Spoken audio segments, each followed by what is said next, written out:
हरिशंकर गुप्ता जी, आपको क्या लगता है सलाखों के पीछे से सरकार चलाने की जो बात कर रहे हैं, ये दिल्ली वालों के हित के लिए या ये आम आदमी पार्टी और केजरीवाल की जिद है? हरिशंकर जी।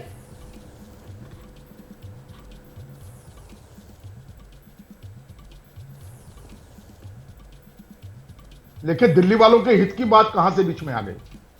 सवाल है कि कानून और संविधान बिल्कुल भी इस बात के लिए कहीं नहीं कहता कि आप जेल के अंदर से सरकार नहीं चला सकते।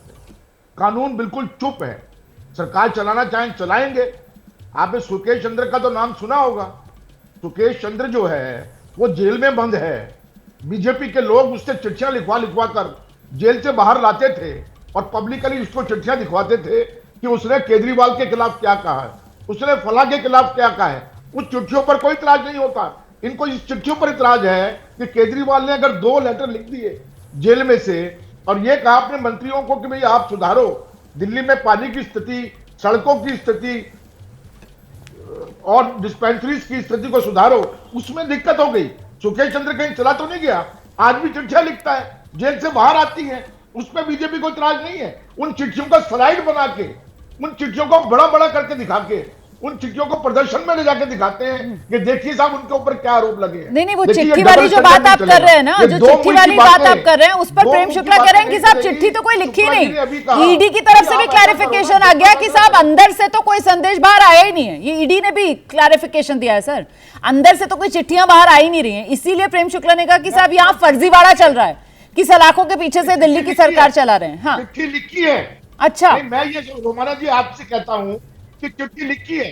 रोमाना जी, मैं कहता हूं चिट्ठी लिखी है। हाँ। और वो चिट्ठी लिखने के बाद ही मैं आपसे ये बात कर रहा हूं। और सबसे बड़ी बात यह है, आज बीजेपी ने साफ कर दिया है कि हमसे बड़ा चोर कोई नहीं, हमसे बड़ा भ्रष्टाचारी व्यभिचारी कोई नहीं। तो केजरीवाल तो कहां बीच में आते हैं। और अगर ज्यादा फिक्र है आपकी, आपने उनको चुनाव के समय में, जबकि एक नॉमिनेशन पूरा हो चुका है एक फेज का, उनको आपने जेल में डाल दिया, हेमंत सोरेन को जेल में डाल दिया। आप दिल्ली की सरकार को डिसॉल्व कर दो ना। लेकिन हरिशंकर जी, अब ये इंडिया गठबंधन में क्योंकि कांग्रेस और आम आदमी पार्टी साथ आ गई है, इसीलिए आपका ये हृदय परिवर्तन हुआ है क्या? वरना कांग्रेस के आप ही की पार्टी के नेता अजय माकन जी, उनकी प्रेस कॉन्फ्रेंस और वो वीडियो क्लिप जो वायरल हो रहा है आजकल, वो आपके पास भी पहुंचा होगा सर। आपने भी देखा होगा किस तरीके से कांग्रेस की तरफ से अरविंद केजरीवाल पर निशाना साधा जाता था। ये शराब घोटाले का खुलासा कांग्रेस पार्टी ने किया, इसका श्रेय कांग्रेस पार्टी आप ही के नेता लेते थे सर। और अब आप ही लोग इस शराब घोटाले में, एक मिनट सर, आपसे नहीं पूछ रही हूं मैं, हरिशंकर जी से सवाल पूछ रही हूं। आप क्यों इतने परेशान हो रहे हैं? आप क्यों इतने परेशान हो रहे हैं कुलदीप जी? प्रधानमंत्री से आप क्यों इतना परेशान हो रहे हैं? कांग्रेस जवाब दे पाएगी ना सर, कांग्रेस जवाब दे पाएगी, कांग्रेस जवाब दे पाएगी। हरिशंकर जी आइए, जवाब दीजिए अजित पवार के लिए। सर बड़ी एकता दिखा रहे हैं आप, बढ़िया बात है, लेकिन जरा हरिशंकर जी को जवाब देने दीजिए। देखिए, मैं आपको, कुलदीप जी रुकिए, जवाब रुकिए। मैं आपसे ये कहता हूं कि महागठबंधन जो है उसके होने के बाद में बीजेपी ने आज एक एक विपक्षी नेता को उठाकर पकड़कर बंद कर दिया। हमें तो इस बात का भी डर है कि चलते हुए चुनाव को उम्मीदवारों के खिलाफ में केस बनाकर निकालेंगे और जो चुनाव जीतने वाला विपक्ष का होगा उसको भी अंदर करेंगे, क्योंकि इनको 400 पार करना है। और 400 पार जनता तो करेगी नहीं। हाँ। 400 पार तो ईवीएम का घोटाला करेगा। हाँ। 400 पार तो यही कर सकता है कि वो इस तरीके से चुनाव के अंदर धांधली करेंगे।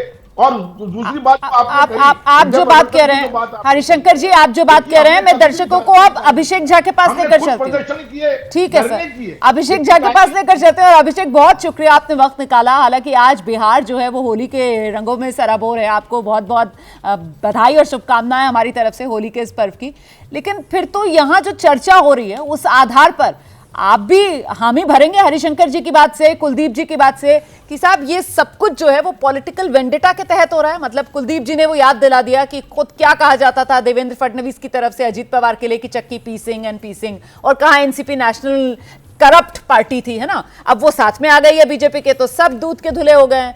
और यहां पर जो बात हरिशंकर गुप्ता जी ने कही कि साहब दरअसल इनको विपक्ष को खत्म करना है। तो जब इंडिया गठबंधन में आप जेडीयू के साथ थे, जेडीयू इंडिया गठबंधन में साथ थी, तो आप लोग तो खुद ही कहते थे कि हाँ ये मोदी सरकार करवा रही है विपक्ष को खत्म करने के लिए।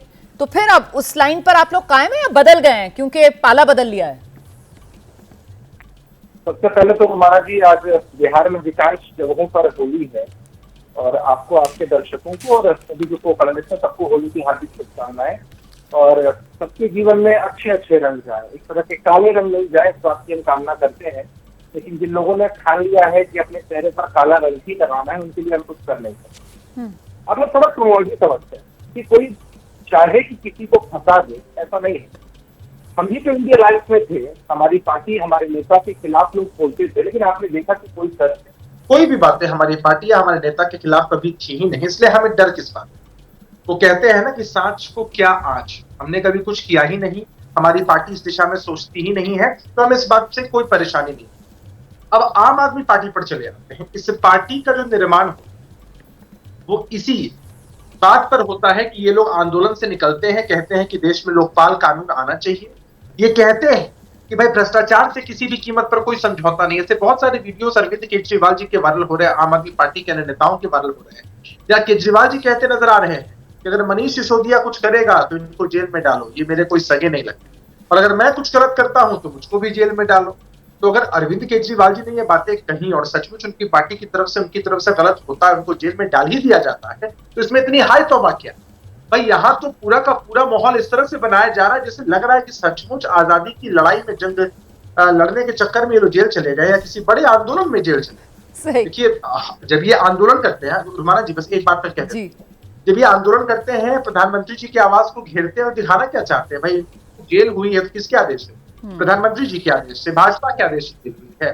भाई कोर्ट में अगर तथ्य इनके खिलाफ आए हैं तब हुई है। और एक बात आप कहेंगे, मैं पहले जवाब दे देता हूँ। आपने बहुत सारे नेताओं के विषय में कहा कि नेताओं के बारे में हम लोग क्या कहा, मतलब क्या स्क्रिप्ट चलती थी और क्या कहा जाता। हमने उस वक्त भी बड़ी बेबाकी के साथ एक बात को कहा है कि हम चाहते हैं कि कोई भी दोषी व्यक्ति बच नहीं पाए, और कोई भी अगर निर्दोष हो तो उसे फंसाया नहीं जाए। आज भी हम उस बात पर कायम है कि अगर किसी वेंडेटा के तहत किसी पर कोई कार्रवाई होती है तो वो एकदम गलत। अगर तथ्य किसी के खिलाफ है तो मुख्यमंत्री की कुर्सी पर बैठा व्यक्ति क्यों ना हो, उसे भी गिरफ्तार होना पड़ता है, आगे भी होना पड़ता है। ठीक है, तो कुलदीप कुमार जी, फिर हाय तौबा क्यों है? यहां तो 338 करोड़ के मनी ट्रेल की बात अदालत में सामने निकल कर आ रही है, यहां तो 100 करोड़ की घूस की लेन देन की बात अदालत के सामने निकल कर आ रही है, ईडी की तरफ से जानकारी साझा की जा रही है, और आप लोग सर ऐसा दिखा रहे हैं जैसे आजादी की लड़ाई लड़ते हुए आप लोगों को जेल के भीतर भेज दिया गया है। ये आरोप लग रहा है आप पर, जवाब दीजिए इनका। देखिए रोमाना जी 1.5 वर्षों से जांच चल रही है, सैकड़ों लोगों को गिरफ्तार किया गया है, लगातार CBI, ED, IT, raw, Delhi police, Bhajpa की खुफिया एजेंसी, भाजपा खुद सब लगे हुए हैं, लेकिन आज तक मनी ट्रेल साबित नहीं कर पाए। और इलेक्ट्रॉन बॉन्ड का डेटा आते ही हमने मनी ट्रेल साबित कर दिया कि कैसे भारतीय जनता पार्टी ने उस सरकारी गवाह से, उस अप्रूवर से जिसके खिलाफ केजरीवाल जी को खड़ा करने का काम किया, कैसे 60 करोड़ का चंदा लिया। अब तो मैं कहता हूं देश की ईडी से जाके जेपी नड्डा जी को गिरफ्तार करे, जाकर भाजपा के अकाउंट सीज करने का काम करे, जिन्होंने उससे 60 करोड़ रुपए लेने का काम शरद चंद्र रेड्डी से करने का काम किया। पहली बात ये करें। दूसरी बात ये, इनके पास ऐसी वॉशिंग मशीन है जिस वॉशिंग मशीन के अंदर अजीत पवार आके धुल जाते हैं, पर प्रधानमंत्री उनको कहते हैं NCP, national most corrupt party, सबसे बड़ी करप्ट पार्टी, 77,000 का घोटालेबाज अजीत पवार, उसको अपनी पार्टी में शामिल कर लेते हैं। जगन भुजबल की तो ईडी जो है वो चार्जशीट ही खो देता है, उसके डॉक्यूमेंट ही खो देती है ईडी, कहते हैं तो कागज खो गए। ऐसा कहीं आपने सुना है आज तक? अशोक चव्हाण, मोदी जी कहते हैं विधवाओं का घर खाने वाले आदर्श घोटाले के अंदर, उनको अपनी पार्टी में शामिल करा लेते हैं। इनका कोई दीन धर्म नहीं है, इनका मकसद सिर्फ सरकारों को तोड़ना है, पार्टियों को तोड़ना है, और आज ये उन्हीं को तोड़ने का काम कर रहे हैं। लेकिन भारतीय जनता पार्टी की पोल इस देश के सामने खुल चुकी है, देश के लोगों को पता लग चुका है कि कैसे भारतीय जनता पार्टी ने इलेक्ट्रॉन बॉन्ड के माध्यम से कंपनियों चंदा लिया और चंदा लेकर धंधा देने का काम किया। और शराब घोटाले के आरोपी, जो मुख्य आरोपी किंगपिन कहते हैं ना, किंगपिन तो शरद रेड्डी था, जो आपके दोस्त बन गया बाद में आके, जिसने आपके पास आके बाद में चंदा दिया और बेल लेके चला गया। बैठी रही, वो ईडी नहीं है, वो मोदी जी जो कहते हैं ईडी वो करती है। तो चंदा लेकर धंधा और चंदे के जरिए जो सियासी विरोधी हैं उन पर फंदा, क्या विपक्ष को निशाना बनाने के लिए, विपक्ष के खात्मे के लिए ईडी का इस्तेमाल केंद्र सरकार कर रही है? जैसे ही घड़ी का काटा दोपहर 2:30 पे आए, बबीता जी का दिल सास बहू साजिश के लिए मचल जाए।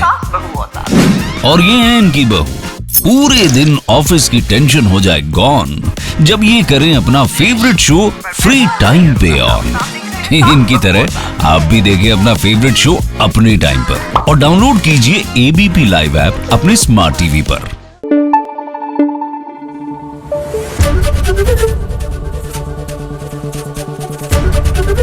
एबीपी न्यूज आपको रखे आगे।